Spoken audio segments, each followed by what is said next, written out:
তো সময়টা হচ্ছে 17th সেঞ্চুরি। দেখানো হচ্ছে মালাবার কোস্ট ইন্ডিয়ার দুটো পুরুষকে দেখানো হচ্ছে যারা সন্ধ্যের বেলায় একটা জঙ্গলের মধ্যে ঘুরে বেড়াচ্ছে। একজন আগুন জ্বালাচ্ছে এবং আরেকজন মানে থেবন বলে একজন আগুন জ্বালাচ্ছে এবং তার বন্ধু তাকে বলছে আগুনটা যেন এখানে না নেভে সারা, এবং বলছে যে এখানে কোনো একটা গোলমাল আছে কিন্তু বোঝা যাচ্ছে না গোলমালটা কি। তারপর সেই থেবন সে ঘুমিয়ে পড়ছে এবং হঠাৎ তার ঘুম ভাঙছে এবং দেখা যাচ্ছে আগুনটা নিভে গেছে। তার বন্ধুকে সে খুঁজে পাচ্ছে না এবং তার মধ্যে একটা প্যালপিটেশন স্টার্ট হয়েছে এবং সে তার বন্ধুকে খুঁজতে যাচ্ছে। তখন দেখছে তার বন্ধু কোনো একটা জিনিসের দিকে এক দৃষ্টিতে কনস্ট্যান্ট তাকিয়ে আছে। তার ঘুমের আগেও তার বন্ধুকে এইভাবে সে ওই জায়গাতেই দাঁড়িয়ে থাকতে দেখেছিল। তখন সে সামনে গিয়ে দেখছে তার বন্ধুটা গাছের দিকে তাকাচ্ছে, কিন্তু আমরাও জানি না গাছটাতে আছে কি। আর গাছটার পিছন থেকে একটা সুন্দর নারী প্রকট হচ্ছে এবং তারপরই আমরা বুঝতে পারছি মানে থেবান বলছে তার বন্ধুকে যে এটা একটা ইয়াকশি, এখান থেকে পালিয়ে চলো তাড়াতাড়ি। কিন্তু তার বন্ধু ওই ইয়াকশির মোহতে ভেসে যাচ্ছে এবং থেবান সেখান থেকে ছুটে পালাচ্ছে। এবং তারপর আমরা দেখতে পাচ্ছি থেবান একটা জায়গায় যাচ্ছে যেখানে একটা দরজার মতো আছে এবং তার চারদিকে পাঁচিল ভেঙে গেছে। পুরো জঙ্গলের মধ্যে ওরকমই একটা জায়গা, সেখান দিয়ে থেবান ওই দরজার ভেতর দিয়ে আস্তে আস্তে ঢুকলো এবং তারপরই ঢোকার পরই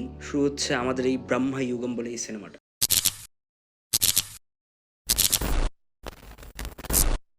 সিনেমাটার স্টোরিটা দেখানো হচ্ছে যেই থেবান যেই হাবেলিতে ঢুকলো এবং হাবেলিতে ঢোকার পর তার সাথে কি কি ঘটছে না ঘটছে তার উপর। তো থেবান এই হাবেলিতে ঢোকার পর প্রথমেই একটা ডাব খেতে যাচ্ছে কারণ তার খিদে পেয়েছে, সে নদী ক্রস করতে পারেনি। তো থেবান দেখা যাচ্ছে যে এই হাবেলিতে ঢোকার পরই প্রথম সে খাবার খুঁজছিল এবং সেখান থেকে সে একটা ডাব পেয়েছে, সেটা সে মুখে করে ছেড়ার চেষ্টা করছে এবং একটা ছোট কুড়ের মতো জায়গাতে সেখান থেকে একটা লোক বলছে চুরি করছিস নাকি, এবং এরকম যখন কোয়েশ্চেন করছে তার সাথে ওই বাড়িরই রাঁধুনি দেখা হচ্ছে। এই রাঁধুনি ক্যারেক্টারটা প্লে করছে আমাদের সিদ্ধার্থ এবং থেবান ক্যারেক্টারটা প্লে করছে অর্জুন অশোকান। দুজনে কিন্তু খুব সুন্দর মানে নিজের কৌশল দেখিয়েছে গোটা সিনেমা জুড়ে। আমাদের সিনেমাতে এন্ট্রি নিচ্ছে মামুটি বা মামুক্কা এবং সে হচ্ছে এখানকার পুরনো জমিদার যে এই বাড়িটাতে বছরের পর বছর ধরে বসবাস করছে এবং তারই রাত চলে এই জায়গাটা। এবার দেখুন ব্রহ্মা যুগম আপনারা বেশিরভাগ জনেই দেখে নিয়েছেন, এটা একটা মানে ট্রেন্ডিং টপিকের সিনেমা এবং এটার সাথে কম্পারিজন করা হচ্ছে টুম্বারে। তো অবভিয়াসলি মোস্ট অফ আপনারা হয়তো দেখে নিয়েছেন সিনেমাটাকে। এবার আমরা এখানে বুঝতে চেষ্টা করবো সিনেমাতে অ্যাকচুয়ালি ঘটছে কি, কেন সিনেমাটা ভালো বা সিনেমার আদৌ কি কোনো ড্রব্যাকস আছে নাকি এবং কি কি সমস্যা সিনেমাটা ডিল করছে নিয়ে, এবং এটা নর্মাল হররের থেকে কতটা ডিফারেন্ট। তো প্রথমেই যে আমরা যদি দেখি যে সিনেমার যে আমি যদি বলি যে ব্ল্যাক অ্যান্ড হোয়াইটে পুরো সিনেমাটা শুট করা হয়েছে, মনোক্রোম কালারে বলতে পারেন। এবার ব্ল্যাক অ্যান্ড হোয়াইটে দেখে আপনার একটা খুব ফেমাস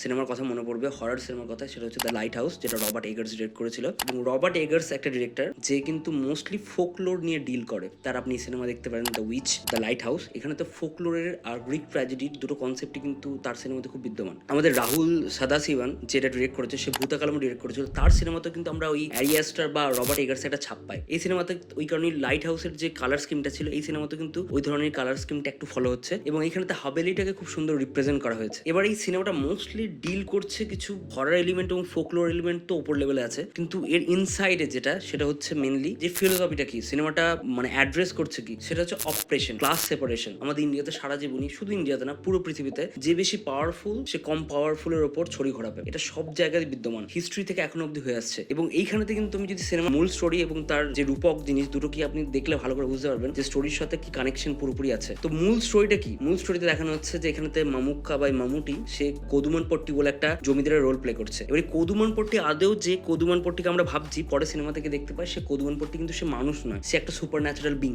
এবারে তার মধ্যে এমন কিছু পাওয়ার আছে যেটা দিয়ে সে কিন্তু মানে ওখানে যে মানুষগুলো যে হাবিলিতে এন্টার করে তাকে ট্র্যাপ করে নেয়। এবং সেখান থেকে আমরা দেখতে পাই এই ট্র্যাপটা আসলে কি সময়ের ট্র্যাপ। আপনি কখনো এখান থেকে বেরোতে পারবেন না, আপনি যখনই হাবিলির ভিতরে ঢুকবেন আস্তে আস্তে আপনার স্মৃতিভ্রম হতে থাকবে, আপনি আপনার নাম, আপনি কতদিন এখানে এসেছেন, সময়কাল, এই জ্ঞানটা থাকবে না। স্পেস টাইম যে আমাদের মাথার মধ্যে যে থিঙ্কিংটা হয় সেটা আস্তে আস্তে আপনার মাথা থেকে বিলুপ্ত হয়ে যাবে। এই জিনিসটাও কিন্তু এই সিনেমার ভেতর মানে এই যে হাবেলির ভেতর সেটাই ঘটছে। এখানে যে টাইম জিনিসটা কিন্তু মনে হচ্ছে যেন অনন্ত, এখানে মনে হচ্ছে টাইম ফুরাচ্ছে না এবং টাইমকে আমরা পুরোপুরি ভাবে দেখতে পাচ্ছি না গো, মানে কিভাবে যে টাইম এখানে যাচ্ছে সেটা পারসিভ করা মানুষের ক্ষেত্রে কঠিন হয়ে যাচ্ছে। এবং এইটাই কদুমনপট্টি বা মামুটি যে ক্যারেক্টারটা আছে সেটাই কিন্তু এখানে তার মেন ট্রিক। এবার এই কদুমনপট্টিকে আমরা পরে দেখতে পাচ্ছি যে কদুমনপট্টি আসলে কদুমনপট্টি অনেক আগেই মারা গেছে। কদুমনপট্টির ভেতরে একটা গবলিন আছে বা চাট্টান বলে একটা ক্রিয়েচার আছে। এর হিস্ট্রিটা কি বলছে, চুদালনপট্টি বলে মানে কদুমনপট্টির একটা অ্যানসেস্টার ছিল যে চুদালনপট্টি, নামটা কি হাফির ভাই। তো এই চুদালনপট্টি বলে যে ক্যারেক্টারটা আছে সে বহু আগে প্রচুর তন্ত্রমন্ত্র করে সে ভগবানের কাছ থেকে বরপ্রাপ্ত হয়েছিল এবং ভগবান তাকে খুশি হয়ে চাট্টান বলে এই ক্রিয়েচারটাকে গিফট করেছিল। কিন্তু মানুষের প্রবৃত্তি যাবে কোথা থেকে, ওই ক্যারেক্টার ওই চাট্টান বলে গবলিনটাকে পাওয়ার পর সে তাকে বেঁধে রাখে, তার উপর অকথ্য অত্যাচার করে এবং বহুদিন অত্যাচার করার পর যখন একদিন এই চাট্টান একটু ফাঁক পায়, এই চুদালান পাট্টিকে মেরে দেয়। এবার কি করে মেরে দেয়, তার আত্মাটাকে সাক করে নিয়ে নিজের মধ্যে গ্রাস করে নিয়ে। এবং এখান থেকে আমরা দেখতে পাই সিনেমা জুড়ে যে চাট্টান যে ক্রিয়েচারটা আছে বা গবলিনটা আছে, যে যখনই কোনো আত্মাকে নিজের মধ্যে টেনে নেয় তখন তার কিন্তু ক্যারেক্টারিস্টিক বলুন, তার শরীর বলুন, সবকিছুই নিজের মধ্যে সে ইমবাইব করে নেয়। সে ওই ফর্মটাকে নিয়ে নেয়, তার নলেজ তার মধ্যে চলে আসে। পরে দেখি সে কদুমান পট্টির ক্যারেক্টারের সাথে এটাই করছে। কদুমান পট্টির যখন সে আত্মাটাকে সাক করে নিচ্ছে তখন সে কদুমান পট্টির মতোই, মানে যখন থেবান যায় তখন সে কদুমান পট্টির বেশে ঘুরে বেড়াচ্ছে এবং কদুমান পট্টির মতোই সে কিন্তু শ্লোকাগুলো শোনাচ্ছে আমাদের থেবানকে। এবার থেবানকে কি বলছে, শ্লোকা থেকে বলছে যে ব্রাহ্মণকে বলছে। থেবান যেমন নিজেকে বলছে যে আমি ছোট কাস্ট, তাই জন্য আমি আপনাদের সাথে থাকতে পারবো না, আমি ওপরে উঠতে পারবো না। তখন আমরা বুঝতে পারি যে কদুমান পট্টি খুব ভালো ভালো ডায়লগ দিচ্ছে, যেমন ব্রাহ্মণ কর্মতে হয়, আগে থেকে জন্মতে নয়। এসব দেখে আমরা মনে করি যে খুব ভালো, সে হয়তো খুবই মানে 17th সেঞ্চুরি অনুযায়ী সে তো হয়তো খুবই প্রোগ্রেসিভ একটা লোক। কিন্তু পরে বুঝতে পারি তার ভেতরে কদুমান পট্টি বলে যে ব্রাহ্মণ ছিল বা জমিদার ছিল সে নেই, তার ভেতরে আছে চাট্টান বলে ক্রিয়েচারটা। এবং চাট্টান কেন এটা বলছে, সে যে খুব জ্ঞানী বা সে যে খুব ভালো সেই জন্য নয়, সে আসলে হিউম্যান রেসটাকে পছন্দ করে না। সে ভাবে হিউম্যান রেসের থেকে সে বেশি পাওয়ারফুল, সে বেশি সম্মানীয়, তাই সে হিউম্যানদের তৈরি কাস্ট সিস্টেমটাকে সে মানে না। সে মনে করে সে বেটার, তো হিউম্যানদের তৈরি কাস্ট সিস্টেমটাকে সে ফলো করছে না। এবং থেবান তো সেটা জানে না, সেই কারণে সে ভাবছে তার মাস্টার হয়তো খুব ভালো, কদুমান পট্টি খুব ভালো লোক। সেই কারণেই দেখবেন রাধুনির সাথে তার কিন্তু থেবানের প্রায় জায়গাতেই ঝামেলা হবে এবং সে নিজের মাস্টারকে ডিফেন্ড করতে চেষ্টা করবে। এবং রাধুনি ক্যারেক্টারটাকে এখানে খুব সুন্দরভাবে এস্টাবলিশ করা হয়েছে। এখানে দেখানো হচ্ছে যে একটা স্টয়িক টাইপের লোক, বুদ্ধিস্ট মংরা যেমন শান্ত, তার পৃথিবীতে কি হচ্ছে না হচ্ছে, ভালো খারাপ কোনো জিনিসই তার উচ্ছ্বাস নেই, ভালো জিনিসও তার যেমন উচ্ছ্বাস নেই, কোনো খারাপ মানে ডেঞ্জারাস মোমেন্টও তার কিন্তু মানে তার মধ্যে কোনো প্যালপিটেশন বা তার মধ্যে কোনো অ্যাড্রিনাল রাশ হঠাৎ আসে না। সে যেন স্টিল সময় যেখানে ওখানে যেমন শান্ত, এই কুক ক্যারেক্টারটা ওইখানে সারাক্ষণ শান্ত ধরনের একটা ক্যারেক্টার। পরে আমরা বুঝতে পারি যে তার মধ্যে কেন সে আসলে হচ্ছে একটা ইলেজিটিমেট সন কদুমান পট্টির। এইখান থেকেই আমরা চেনটা দেখতে পাই। দেখুন প্রথমে এই যে অপারেশনের স্টোরিটা, যে অপ্রেস একজন করছে আর একজন অপারেশন নিচ্ছে, এই অত্যাচারের স্টোরিটা, অত্যাচার কে করতো, চুদালান পট্টি করতো, এই চাট্টান বলে ক্রিয়েচারটার উপর প্রচুর অত্যাচার করতো। পরে যখন এই চাট্টান নিজে পাওয়ারফুল হয়ে গেল তখন সে ওইখানেতে যে আসতো যে কোনো মানুষ তার উপর অত্যাচার করতো, কারণ সে বেশি র পাওয়ার তার কাছে বেশি। চাট্টানকে কন্ট্রোল কে করবে সেই জন্য একটা রিং বানানো হয়েছে, পুরোপুরি লর্ড অফ দ্য রিংস এর ওয়ান রিং এর মতো। এবার প্রথমে যখন চুদালান পট্টির কাছে হয়তো রিংটা ছিল তখন সে চাট্টানকে ওইভাবে কন্ট্রোল করতো। পরে দেখি কদুমান পট্টির হাতে রিংটা আছে, আসলে চাট্টান নিজেই রিংটাকে নিজের হাতে নিয়ে নিয়েছে। মানে কি শয়তান এখন মানে তার মাস্টারের যে রিং সে তখন নিজের মধ্যেই নিয়ে নিয়েছে, তাহলে এখন নিজেকেই নিজে কন্ট্রোল করছে। এবং সিনেমাতে খুব সুন্দর একটা ডায়লগও আছে, দেখবেন ওই কুকটা বলবে থেবানকে, চাট্টান এমন একটা রিয়ালম বানিয়েছে এই হাভেলির মধ্যে যেখানেতে শুধু যে মানুষ আসবে সে প্রিজনার হবে না, সে নিজেও কিন্তু এই টাইমের মধ্যে প্রিজনার হয়ে গেছে। এই টাইম লুপ থেকে সে বেরোতে পারছে না, এই হাভেলি থেকে সে নিজেও বেরোতে পারছে না। এবার দেখছেন এই ওয়ান রিংটা যে পাবে সে হচ্ছে সব থেকে মানে সেই মানে পাওয়ার পাবে, এবং পাওয়ার যে পাবে সেই হচ্ছে অপারেশন করতে শুরু করবে।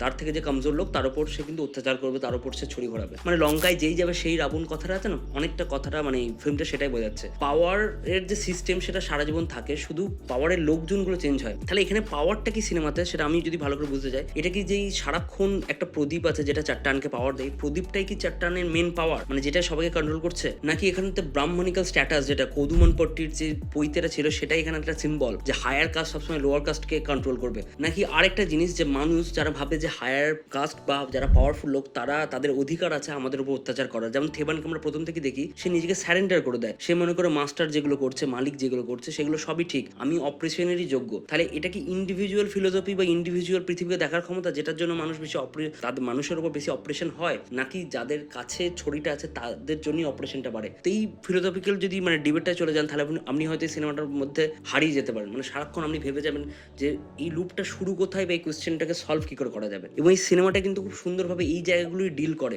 যে পাওয়ারের উৎস কোথায়, শক্তির উৎস কোথায়, এবং শক্তি যখন পায় সবসময় কি শক্তি মানুষকে কারাপ্ট করে দেয়? আমার মনে হয় যখন আমরা এই কুকটাকেও দেখতে পাই, কুকটাও প্রথম থেকে যখন মানে প্ল্যান বানালো যে গবলিনের চাট্টানকে সে হারিয়ে দেবে এবং ও আর থেবান মিলে বেরিয়ে যাবে, শেষে দেখলাম যে এই রাধুনি বা এই সিদ্ধার্থের ক্যারেক্টারটার মেন মোটিভ হচ্ছে কিন্তু রিংটা নেওয়া, কারণ ও নিজের বাপত্ব সম্পত্তি ভেবে নিয়েছে যে এইখানে এই বাড়িটা প্লাস এই চাট্টানের অধিকার আমার, তাই জন্য রিংটাকে আমাকে নিতে হবে। এবং লাস্টে তাকে থেবান বারণ করে যে রিংটা পড়ো না, তাহলে কিন্তু তুমিও করাপ্ট হয়ে যাবে। এবং এখানে কিন্তু খুব সুন্দরভাবে দেখিয়েছে যে পাওয়ারের থেকেও বেশি পাওয়ারফুল লোক আছে এবং তুমি ভাবছো যে তুমি এই চেন থেকে বেরিয়ে গেছো, কিন্তু কখনোই তুমি এন্ডলেস পাওয়ারের সাইকেল থেকে বেরোতেই পারছো না। এবার কোয়েশ্চেন হচ্ছে যে সিনেমাটা এত কিছু নিয়ে ফিলোসফিক্যালি ডিল করছে, কিন্তু অ্যাকচুয়ালি সিনেমাটা তবুও আমার কেমন লেগেছে, সত্যি কথা বলবো সিনেমাটা এত কিছু নিয়ে ডিল করার পরেও সিনেমাটা আমার ভালো লেগেছে, বেশ ভালো লেগেছে। স্টিল এটা টুম্বারের মতো ভালো সিনেমা না। এবার এটা কেন বলছি, তার প্রধান কারণ হচ্ছে টুম্বারের যে সেট আপ ছিল তার সাথে তার মেন স্টোরি টেলিং যে কম্পোনেন্টগুলো সেগুলো আরও বেশি স্ট্রং ছিল আমার ক্ষেত্রে। তো আপনাদের কেমন লেগেছে সিনেমাটা সেটা বলতেই পারেন, আর আপনাদের কোনটা মানে বেটার লেগেছে, টুম্বার না ব্রহ্মা ইউগম, সেটা কেন সেটা আমাদের কমেন্টে বলতে পারেন। আর ভিডিওটা ভালো লাগলে লাইক, শেয়ার এবং সাবস্ক্রাইব করে দিন। Thank you.